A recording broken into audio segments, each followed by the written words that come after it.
You're listening to On Tape with Kyle Moucha here on Binge Rampage.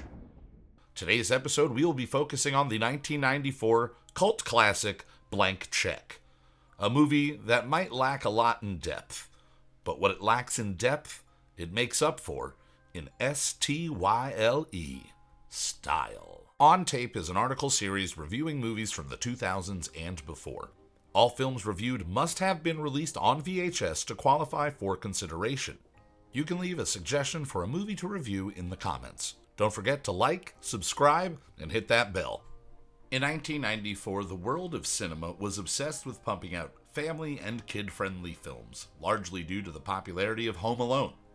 There were many attempts at recreating the box office success that any Macaulay Culkin vehicle could generate, and in the thick of that wonderful mess was the Brian Bosnell starring children's movie Blank Check. It's the story of a boy who steals $1 million from a dangerous criminal and lives out his wildest fantasies before it all comes crumbling down around him.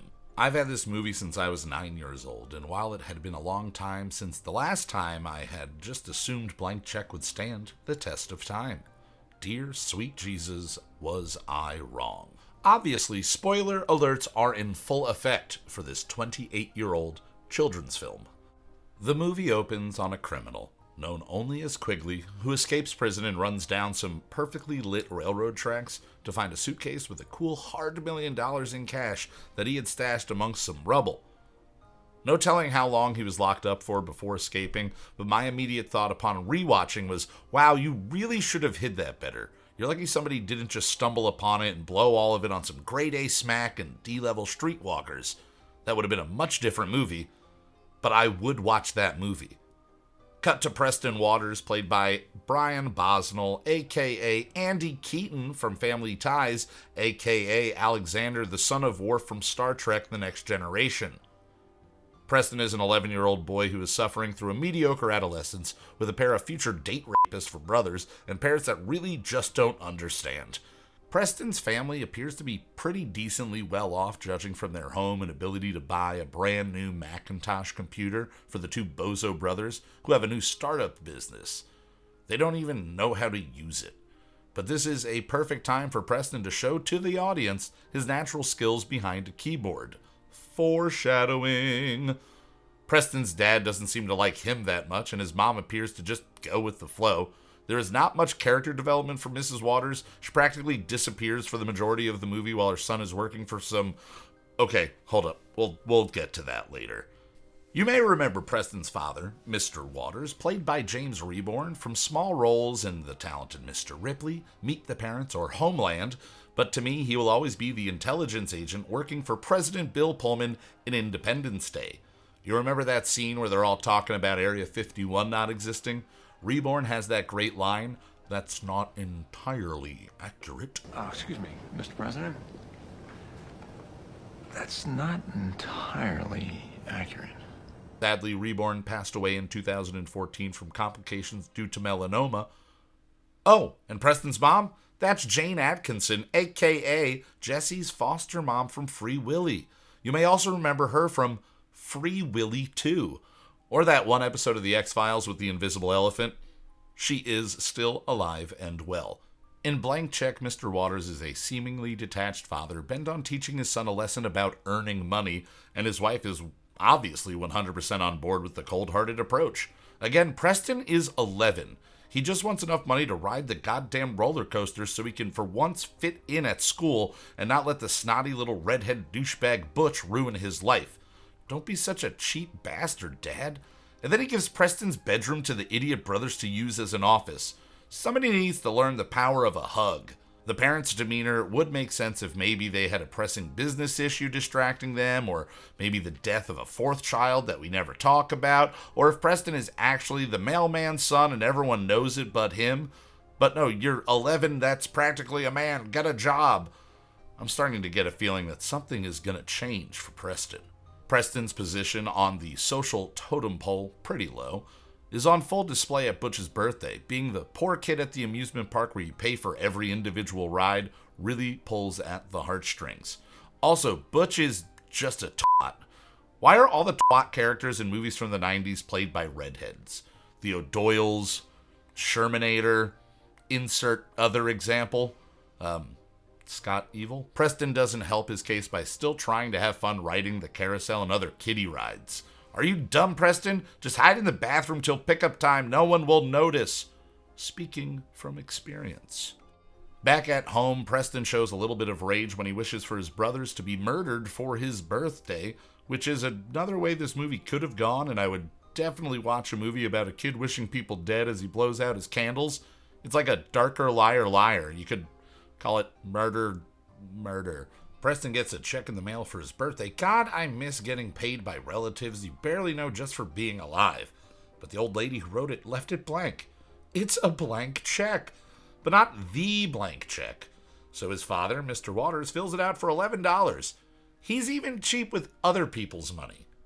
Preston heads to the bank to open up an account with his whopping $11, perfectly coincidentally at the same time Quigley is arriving to have his $1 million laundered. That's right, a kid's movie with money laundering. Classic. Quigley is played by Miguel Ferrer, first cousin of George Clooney and the son of Puerto Rican acting icon Jose Ferrer and Rosemary Clooney. He made memorable performances in RoboCop and Twin Peaks, but to me, this is his most iconic role. The head of the bank, Biederman, is played by the ever-anxious Michael Lerner, who you may remember as Mr. Weasel, or Wiesel, from Newsies, or the mayor of New York City in the Matthew Broderick Godzilla from the late 90s. Quigley demands his money be ready for pickup the next day, and the man picking it up will be called Juice. I will say that this scene did make me feel nostalgic for the idea of cutting someone's phone cord when they're on a call. It's the ultimate 90s power move. Preston has no luck opening an account, but he does meet the woman of his dreams, Shay Stanley. As a kid, I was unhealthily infatuated with this lady. The only other film I had ever seen her in was Dumb and Dumber as the female criminal, but that's all you really need. Shay is played by Karen Duffy, leading me to believe she's the originator of that haircut. Even evil can have a beautiful origin story. Either way, Shay is way too hot to be working in some bank, and they focus on her sex appeal too much, so you know there's probably more to her than it seems, like an unhealthy thirst for a young man's affection, or maybe she's just an undercover federal agent. Or maybe both. Quigley heads towards his car as Preston leaves the bank on his bike, check still in hand, when that little butthole Butch comes speeding by on his bike, yanks the check, and takes off through the parking lot. Cue bicycle chase scene. I would like to point out that stealing a check for $11 is still a misdemeanor in most places. The chase scene leads through the busy parking lot where Preston drops his bike right behind the vehicle driven by Quigley. The coincidences continue. Quigley is put in a panic when a small crowd gathers near the boy and his broken bicycle, so he does the right thing and writes the kid a check. Before he can fill it out, a police car pulls in and spooks him, so he hands Preston a blank check. The blank check. At home, Preston's loving parents immediately accuse him of being irresponsible for getting run over by a car, just racking up the points for Parent of the Year. Preston goes to his room, sits at the brand new Macintosh desktop, and pulls out the check. How much should he make it for? $100? That's a boring movie. How about $100,000? We're getting there. Wait, what about $1 million? Whoa, stop right there, and I mean exactly right there. If it's not $1 million, and I mean a penny more or less, this whole movie is kaput. Again, I would like to point out how proficient Preston is with the computer. I know the tech is dated now, and most of computer tech used in these and other films of the era don't quite seem to understand how computers work, but in this world, he knows his stuff. Maybe the old man should recognize his son's talent. The kid has potential. So what do you do when you have a check forged for $1 million smackaroos? You go back to the bank you were at yesterday with a check for $11. Another stroke of coincidence puts Preston at the desk with an old lady teller and not Shay, who probably would have suspected something was amiss. This teller sees the check and immediately brings the small child upstairs to the head of the bank to tattle on him. Don't you have security guards? Biederman sees the check and immediately dismisses the teller, looks at Preston and says, "Juice?" To which Preston responds, "I'm not thirsty." Now that is just some award-worthy writing. Biederman checks the time. It's almost 1 o'clock, so this must be juice. He loads up Preston's bag and sends the kid off without a second thought. Meanwhile, another man enters the bank with another check for $1 million. But this time, the old teller just sends him upstairs on his own. Juice is played by rapper Tone Loc, who is known for the hit songs Funky Cold Medina and Wild Thing, in addition to supporting roles in Ace Ventura, Pet Detective, and one of my favorites, Surf Ninjas. Juice bumps into Preston because he was too busy ogling a lady's ass to see where he was going, and knocks the bag full of cash on the floor before handing it back to him, being a condescending prick the entire time. When Juice walks into Biederman's office, the banker realizes the horrible mistake he's made, and they have to go get the kid with the backpack. Quigley is gonna be pissed.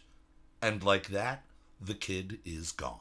Like any child with a Jansport full of $100 bills, Preston is on top of the world as he runs home. Noticing a for sale sign on what appears to be a small castle, he decides his first purchase will be a new home. He wanted his own room. He's about to buy a mini palace. Using his top-of-the-line computer and his family's phone line, Preston calls into the realtor to bid on the house, but just who happens to be about to sign the deal buying the mansion? Why, it's Quigley, of course. Why wouldn't he choose a house on the exact same street as the kid he randomly ran over with the bike the day before and gave a blank check to, who then cashed that check in for all of his money in the world? My biggest issue with this scene isn't the fact that a robot voice was able to be taken as a serious bidder for a house, or that Preston's mom shouts a number from down the hall and it's heard through the phone and taken as a bid. It's the fact that in 1994, you could apparently buy a mansion castle in the middle of suburbia for $150,000. Ultimately, it sells for $300,000, but still, it's a castle. And the realtor apparently only needs a name to hold the deal, because that's how things work. And what name does Preston go with? Mr. McIntosh. And the legend is born. After buying a castle, Preston orders himself a limo without a credit card because he's 11 and he doesn't have a credit card or a debit card or a Mac card because it is the 90s. The limo is driven by a man named Henry who is way too comfortable working for a mysterious older man who employs a child. Henry might look familiar to some of you horror/comedy fans out there. That's because he was in the Tom Hanks cult classic The Burbs, playing the loud-mouthed neighbor Art. Sadly, actor/comedian Rick Ducommun passed away in 2015 from complications with his diabetes at the age of 62. I'm sure the 30-gallon tubs of ice cream that Preston and Henry eat in this movie had nothing to do with it. Henry was always my favorite character in this film as a child, and I often speculated that the role was originally intended for Jim Belushi. I don't know why, probably because I was a weird-ass 10-year-old. Either way, let's cue up the "poor kid's got a bunch of money to buy some cool shit" montage.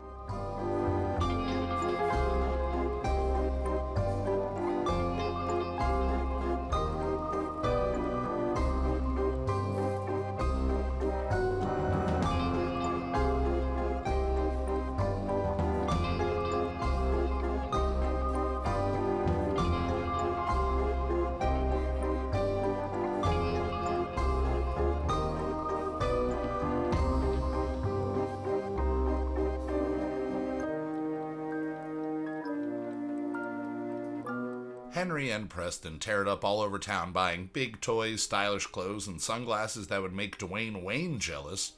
Henry is all too easily convinced that Mr. McIntosh hired a kid to spend his money since he never had a childhood. Yeah, you know, like it's a part of the Big Brother program. But hey, he's getting paid, and it's a pretty sweet job. Following their shopping spree, Preston spots Shay jogging. Shay learns of Preston's new gig, and like every other adult in this weird world they live in, she doesn't even bat an eye. I feel like I'm stressing this too much, but he's an 11-year-old kid who days earlier only had $11. Now he's in a limo full of thousands of dollars of random merchandise with a grown man at night. Why would he have a job, let alone this job? Seriously, people. Pay attention. The limo drives off and the audience finally gets full confirmation that the stunning Shay Stanley is indeed a federal agent. A really bad federal agent with no concern for the well-being of children, but a federal agent nonetheless. Preston apparently orders one of everything from every store because the road leading to his castle is lined with delivery trucks all loading in and out of his new home.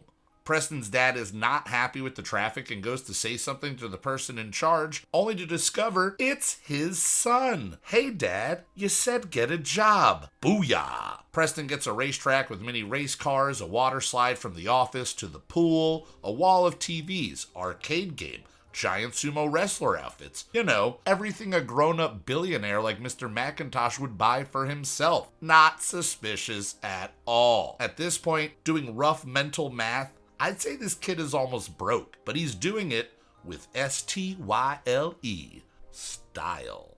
Shay arrives to do a house call, because that's a thing bank tellers do, and inquires about Preston's elusive boss. The two make plans to discuss him over dinner, and she says it's a date. A grown woman to an 11-year-old. And then Henry not only agrees it's a date, he helps Preston plan for it. I'm surprised they didn't have a "this is how a condom works" montage, or a "here's how to remove a brassiere" scene, or that Henry didn't just straight up say, "learn how to boink from watching softcore porn," and then played Red Shoe Diaries on their wall of TVs. Preston takes Shay to a nice dinner, where she tries to learn more about McIntosh. She asks if he's an entrepreneur. Preston says no, he's American. Brilliant writing strikes again. Before you know it, the grown adult woman and the boy, nearly 12 years old, are holding each other as they spin romantically in a water fountain that shoots water up from the ground while Shay is wearing the shortest dress ever in a PG film. Also, there's a crowd watching them like it's a dance performance, and then they all applaud after. It's as if the writer thought this scene would play like that one from Big with the giant keyboard,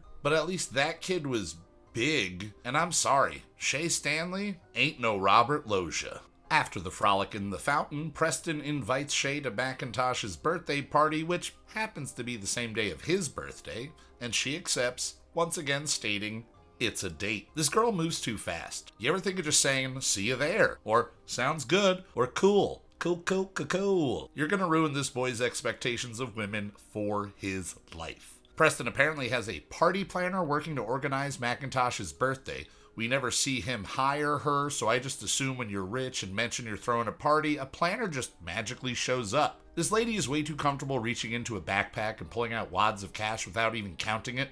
Maybe Preston should have hired a bodyguard, or moved the money out of his knapsack. Preston tries to get Henry to hang out, but he's got plans, so cue up the "maybe money isn't the answer to my problems" moment for Preston. He's got everything money can buy: a castle, a water slide, garbage cans full of ice cream, yet he is sad. I feel a moral to the story coming on. Either way, Preston has to leave his mansion so another bicycle chase scene can happen. Back to the bad guys. Quigley, Juice, and Biederman are still on the hunt for that kid with the backpack, searching in every park and, okay, apparently just the park. Nobody noticed the 100 toy delivery trucks or heard the buzz about the new millionaire in town. Come on, guys, try harder. Either way, we're at the park, a place that Preston doesn't seem to spend too much time, but when he does, it's the right time to be there. The trio of money-hungry criminals spot Preston and start to pursue in a car, through a park, chasing a child on a bicycle. I get why Quigley and Biederman are there, but Juice? How much is Quigley paying him out of that $1 million? Like maybe $100,000? He is all too ready to kill a kid if he's not getting at least 25%. Through some impressive maneuvers, Preston escapes and Quigley and his crew land on top of a bunch of cars parked behind a stage? Sure, nobody noticed. Either way, the baddies finally catch a break. Butch. I'm not one for endangering a child, but Butch really deserves his comeuppance, so I'll let the fact that 3 grown men dangle him from the roof of a skyscraper slide, but it may be a little much. The ends justify the means here as they get the inside scoop on where Preston lives. Butch is a weird bully. He hates Preston so much but has his home address memorized. I was a kid in the 90s before GPS and cell phones. I barely knew my address, let alone the exact coordinates for the kid I disliked the most. Me thinks Butch might have a little crush. I'd watch that movie, and then I'd be on a list somewhere. The night of the big party has arrived, and holy hell, for a man who didn't exist 4 days ago, he sure has made an impact. What looks like 100 of the richest and most respected people in town show up, dressed like it's the prom, to celebrate the birthday of a man none of them have ever met. It's not like he's done anything good for the community, unless this town's economy is toy-driven, which would fall in line with the logic of the movie, so maybe that's the case. Shay shows up, banking her entire career on Preston's promise that McIntosh will be there, and looking as fine as ever for her second date with the small boy. Meanwhile, at the Waters residence, Father of the Year Mr. Waters realizes none of his children are home, and apparently Friday night is the night he starts to care about his family. His wife appears to deliver one line stating their boys are all working for Macintosh, a man they both realize they've never met, and then she returns to the empty void where her weak character was developed. Preston's dad begins to show some sense of emotion. Maybe he pushed his prepubescent child too hard, or maybe he's just bored and needs someone to talk down to. The party is a smash hit for everyone but Preston. He owes the party planner $100,000 for her efforts, but he's down to only $300. Just when he thinks life can't get any worse, his dad shows up. Thinking that he's talking to Macintosh, Mr. Waters finally breaks down and admits how he just wants his son to have a childhood. He's been working too hard all week, and it's his birthday. You don't have kids, do you, Mr. McIntosh? Well, I'll tell you, it's very easy to make mistakes with them. I haven't always paid enough attention to my kids. I pushed them too hard, maybe. Especially Preston. Again, this is the same guy who a week ago wouldn't give his son more than $5 to go to an amusement park and stress the importance of hard work and earning your own money. Apparently 5 days of work is just too much. 4 days? Fine. But 5? That's a tad bit overkill. Preston's dad leaves the party and drives off to somewhere not his house 2 blocks away, so he does have backup plans. And he can't go home right now because that's where the bad guys are about to show up. The movie kicks into full Home Alone status for about 5 minutes while Quigley and co. arrive at the mansion and Preston begins to outsmart them with all of his high-tech gadgets and toys. Just before something bad can really happen to Preston, the FBI shows up, and Quigley stupidly claims to be Macintosh, thinking it's the only way to regain his stolen money. Juice and Biederman back him up, and like that, the villains are carted away by federal agents. All problems solved. Preston is stunned. Shay was with the FBI all along? Does this mean that she wasn't ever interested in him? Was it all for Macintosh? Is she going to break his poor little spirit after he's already lost everything he's worked so hard for? Oh, of course not. Shay tells Preston to give her a call in 10 years, which he bargains down to 6. Hey, at least he'll be almost 18. So when can I see you again, Shay? Why don't you give me a call and say about 10 years? 5, 7. 6. Okay. It's a date. No more of this weird 30-something lady getting lovey-dovey with a kid. And oh, never mind, Shay leans in and lays a soft, slightly too sensual kiss right on the 12-year-old's lips. Just what the viewers at home are hoping for. Henry shows back up with more ice cream. Why? Who knows? Henry learns the truth. A truth that he must have known all along. The two split ways, but not before Henry reminds Preston that he's got S-T-Y-L-E style. Preston returns to his family's house, having gotten away scot-free despite stealing $1 million.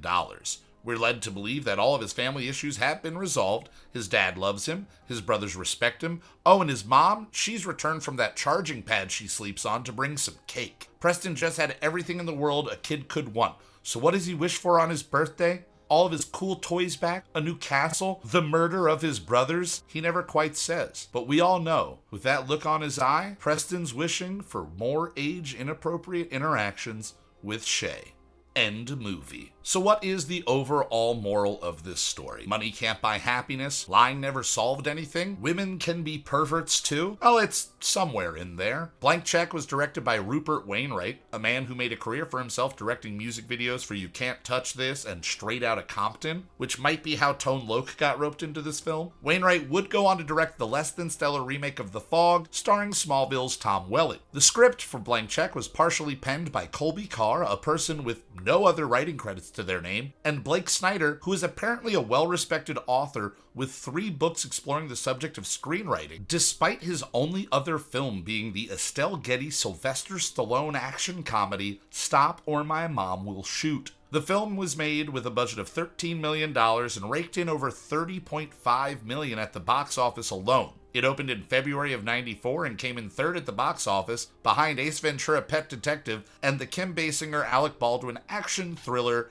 The Getaway. It was released the same day as My Girl 2 and 2 weeks after The Lion King. Personally, I was obsessed with this movie as a kid.